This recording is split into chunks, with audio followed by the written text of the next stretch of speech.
Bonjour à toutes et à tous, bienvenue dans ce nouveau numéro de Quoi de Neuf dans l'IMO, le Mac de l'IMO 9, votre nouveau rendez-vous mensuel avec Logis Habitat et Julien. Bonjour Julien. Bonjour José. Tu vas bien? Ça va très bien. Depuis notre précédent numéro, nous avions parlé du bien fondé d'investir dans l'immobilier neuf et d'ailleurs on a eu pas mal de réactions sur les réseaux sociaux où on nous a un petit peu dit bah voilà, toutes ces infos sont utiles, c'est dans le cas d'une résidence principale ou de l'investissement locatif, mais en gros c'était comment je m'y prends. Alors je te renvoie la question puisque c'est toi notre expert. Par où je commence et vers qui je me tourne? Alors comme toujours en immobilier, il faut commencer par se fixer un budget et une capacité d'emprunt. On commence par le combien? Le combien? Et il y a une histoire de taux d'endettement aussi dans cette histoire. Voilà, alors le taux d'endettement, il est de 35%. Ça s'est un petit peu durci ces derniers mois, je crois. Oui, depuis le 1er janvier, effectivement, les banques ont vraiment fixé le taquet maximum de l'endettement à 35%. Allez, pratico-pratique, ça donne quoi pour un revenu moyen, on va dire, de 2000 euros?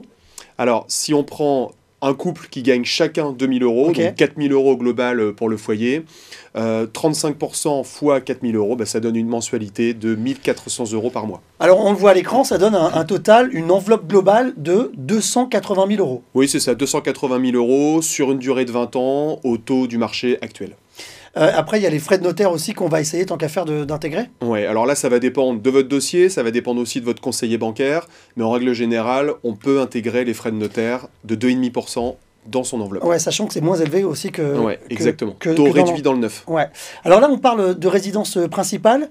Dans l'investissement locatif, ça se passe de la même manière, le calcul est le même? Oui, alors le taux sera le même, 35% également, sauf qu'on va raisonner de façon un petit peu plus globale, c'est-à-dire que je vais avoir la colonne des charges d'un côté et la colonne des ressources de l'autre. Dans les charges, je vais avoir ma future mensualité d'emprunt, mais aussi celle de ma résidence principale en général. Et puis, dans mes ressources, je vais avoir, en plus de mes salaires, les futurs loyers que je vais percevoir dans le cadre de mon investissement. Donc, si je fais le calcul total de mes charges divisé par le total de mes ressources, je devrais être, si je suis dans les 35%, c'est feu vert. C'est feu vert, exactement. Je peux y aller à l'aise, quoi.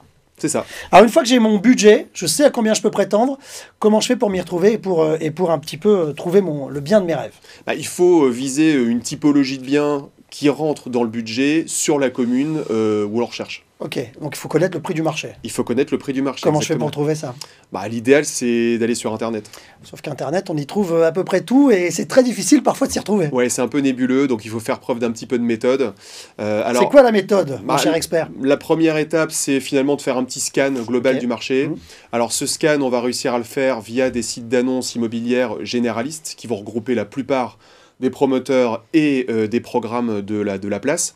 Donc c'est trouver un logement neuf, c'est le bon coin immobilier, c'est voilà, tous ces sites généralistes qui vont permettre d'avoir une idée précise de ce qui se fait. On en choisit 2 ou 3 puisque tous les promoteurs et tous les programmes ne sont pas forcément sur toutes les plateformes. Et à partir de là, on va avoir une petite sélection, une shortlist, je dirais. Et là, c'est le moment de contacter, d'aller directement sur le site du promoteur. Sur le site du promoteur, on a beaucoup plus d'informations que sur les sites d'annonces, et avec des outils qui vont nous permettre de nous projeter, des perspectives, des plans, maquettes, insertion dans le futur site. Voilà, ça c'est vraiment intéressant et ça permet de se projeter. Et puis, on ne va pas s'arrêter en si bon chemin. Sur les programmes qu'on a sélectionnés, l'idéal c'est quand même d'aller rencontrer le promoteur, d'aller rencontrer un conseiller qui va répondre à toutes les questions complémentaires qu'on va avoir. Et puis en dernière étape, c'est toujours bien d'aller consolider en se rendant sur site pour un petit peu humer l'air et se rendre compte du contexte de l'opération. Alors ce point du promoteur qui est quand même la clé de voûte de notre projet, c'est très important d'aller le voir, de connaître son pédigré, de savoir un petit peu ce qu'il a fait, quoi. Ouais, c'est vraiment la clé de voûte effectivement de son projet. Alors c'est toujours bien d'avoir un acteur de proximité qu'on va pouvoir atteindre facilement.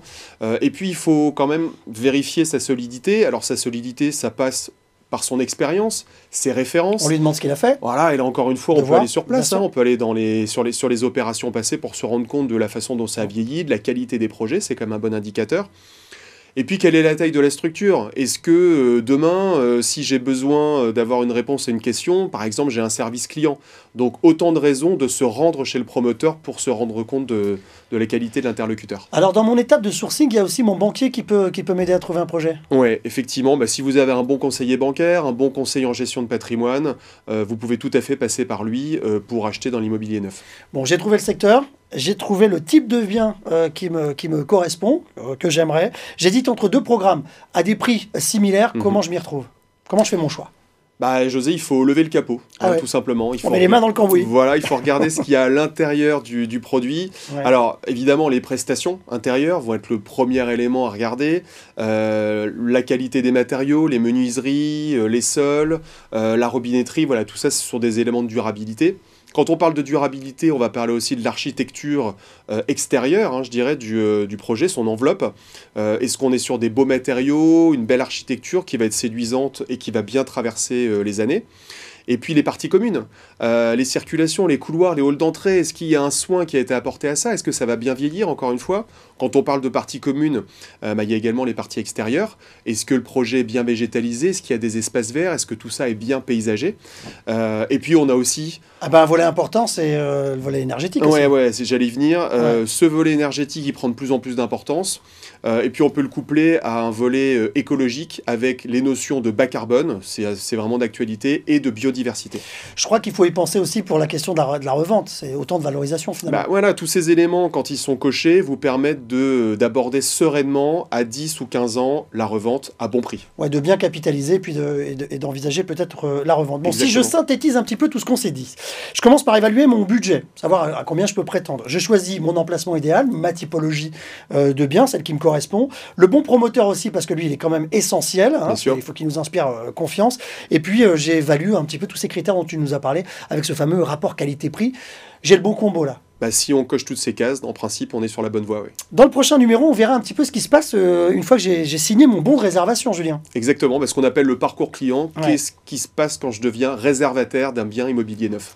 Eh bien, ne le manquez pas, c'est notre prochain rendez-vous d'ici un mois. D'ici là, rendez-vous sur les réseaux sociaux. Et puis, portez-vous bien. Salut, Julien. Merci, José. À bientôt.